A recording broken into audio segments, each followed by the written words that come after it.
নমস্কার বন্ধুরা, filming my life YouTube চ্যানেলের নতুন একটা ভিডিওতে আপনাদের সকলকে স্বাগত জানাই।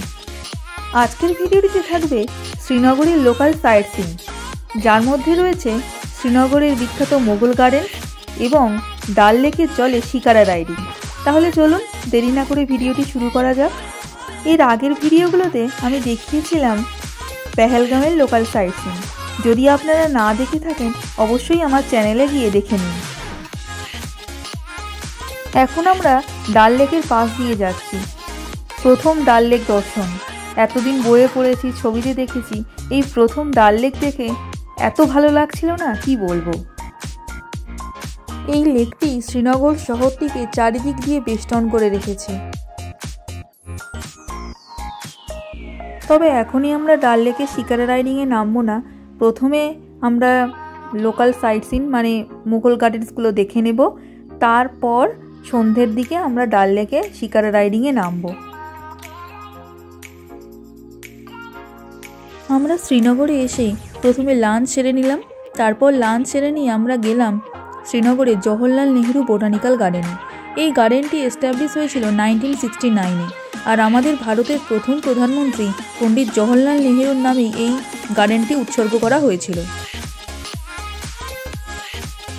এই গার্ডেনটির মাঝখানে একটা বিশাল বড় লেক রয়েছে আর চারিদিকে পাহাড় দিয়ে ঘেরা।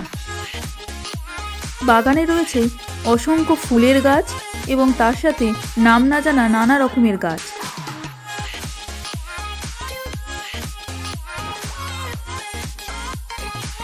আর দেখুন তো এই ছোট ছোট ফুলগুলো কি সুন্দর লাগছে। আর ওই যে গাছটা, পুরো গাছের পাতা হলুদ হয়ে আছে। জানি না গাছটার কি নাম, কিন্তু এই গাছটার নিচে দাঁড়িয়ে ছবি তুলতে কিন্তু দারুণ লাগছিল। চলুন আমি এবার আপনাদের এই গার্ডেনে আমার তোলা কিছু স্টিল ছবি দেখাই।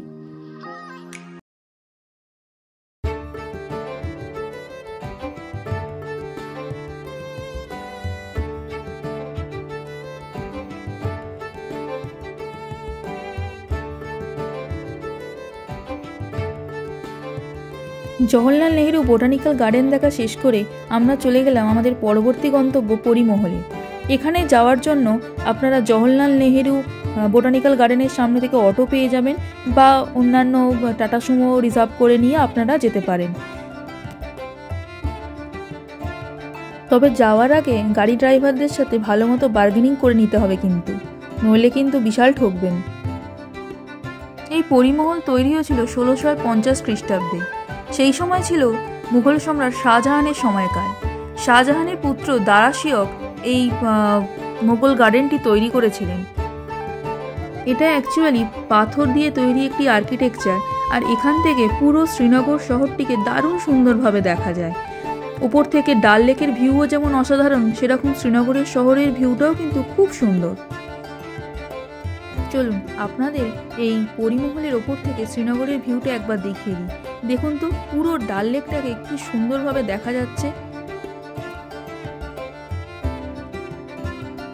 এখান দিয়ে আবার একটা সিঁড়ি নিচের দিকে নেমে গেছে। আগে আমরা ওপরটা ঘুরে নিই, তারপর আমরা নিচে গিয়ে দেখব কি আছে নিচে। চলুন ওপর থেকে ভিউটা আর একবার দেখিয়ে দিই আপনাদের। চারিদিকে পাহাড় আর নিচে শ্রীনগর শহর, আর সামনে ডাল লেকের অসাধারণ একটা সুন্দর ভিউ। চলুন এবার নিচে ওই সিঁড়ি দিয়ে নেমে দেখি এখানে কি আছে। এটা একদম পাথর দিয়ে তৈরি একটা আর্কিটেকচার। আমরা নিচে নামলাম, নিচে ওই দেখলাম কিছু গার্ডেন আছে, আর এখান থেকেও ভিউটা পাওয়া যাচ্ছে। এছাড়া আলাদা কিছু নেই এই নিচে।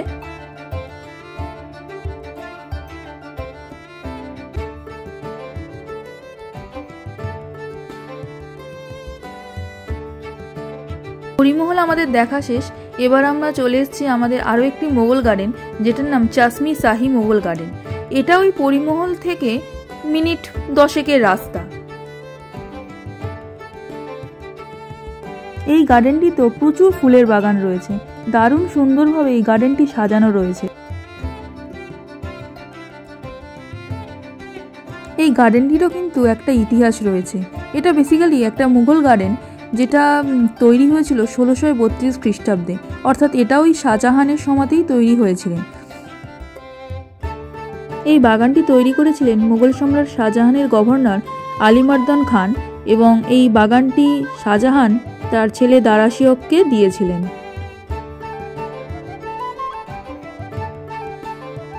চশমি শাহি বা চশমাই শাহি এই জায়গাটির একটা স্পেশালিটি আছে। এখান থেকে একটা জলের ধারা বেরিয়ে আসছে, আর সেই জলের ধারাটা ডিসকভার করেছিলেন একজন কাশ্মীরি মহিলা পণ্ডিত, তার নাম ছিল রূপভাবানী। মূলত এই জলের ধারাটিকে কেন্দ্র করেই এই গার্ডেনটি তৈরি হয়েছে এবং যে সমস্ত আর্কিটেকচার সব তৈরি হয়েছে। এই জলটিকে অনেকেই পবিত্র জল বলে মনে করেন এবং সেই জন্য বিভিন্ন পাত্রে করে সেই জল ভরে নিয়ে যাচ্ছেন। মূলত পাহাড়ের বরফ গলা জলই কিন্তু এখানে নেমে আসছে। চলুন আপনাদের এই জলের ধারাটা একবার দেখিয়ে দিই। এই যে একটা মিনার টাইপের দেখছেন, এখান থেকেই একটা জলের ধারা নেমে আসছে।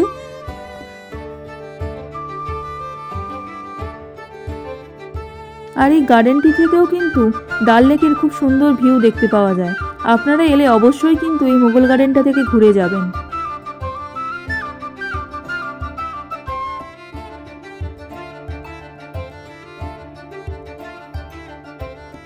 আমাদের সমস্ত মোগল গার্ডেনগুলো দেখা কমপ্লিট। এখন আমরা চলেছি ডাল লেককে শিকার রাইডিংয়ের জন্য। ঘড়িতে বাজে বিকেল 4:30। সূর্য এদিকে অস্ত যাওয়ার জন্য প্রস্তুত হয়ে গেছে। তার আগেই আমাদের শিকার রাইডটা সেরে ফেলতে হবে।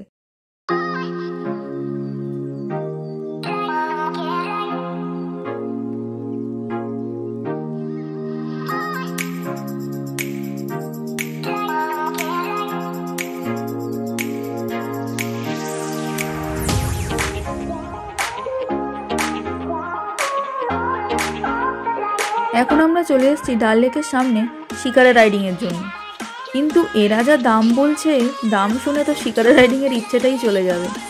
ওরা পার বোট বলেছিল 4,500 টাকা, সেটা ওই কমিয়ে কোনো রকমে 2,500 টাকায় রাজি করানো হলো। আমাদের 2 ঘন্টা শিকারে রাইড করিয়েছিল এবং তার সাথে এখানের যে 8টা পয়েন্ট আছে সেগুলো এরা দেখালো। যদিও আমাদের একবারও নামায়নি, ওই বোটে বসে বসেই বলে দিল এই পয়েন্টগুলো রয়েছে এখানে। যাই হোক, আপাতত আমরা এই শিকারা রাইডিংয়ের আকাশ ছোঁয়া দামের চিন্তা মাথা থেকে একটু সরিয়ে ডাল লেকের নৈসর্গিক যে প্রকৃতি সেটা উপভোগ করছিলাম। সূর্যাস্ত যাওয়ার ঠিক আগে ডাল লেকের এই যে ভিউ, সত্যিই এক কথায় অতুলনীয়। এটা সারা জীবন মনে থাকবে।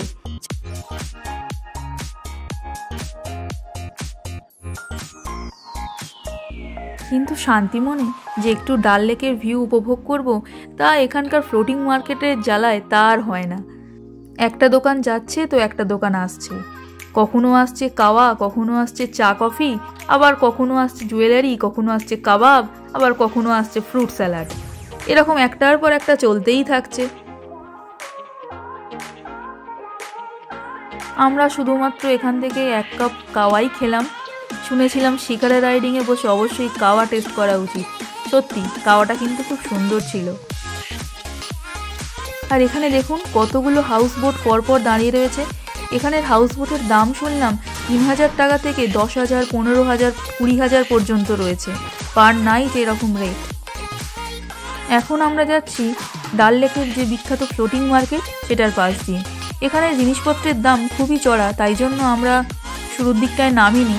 শেষে একটা দোকানে নেমেছিলাম আমাদের যে বোট ড্রাইভারের জোড়াজুড়িতে। যদিও মিনা বাজারের ওই দোকানটিতে মোটামুটি রিজনেবল প্রাইসেই আমরা শাল পেয়েছিলাম।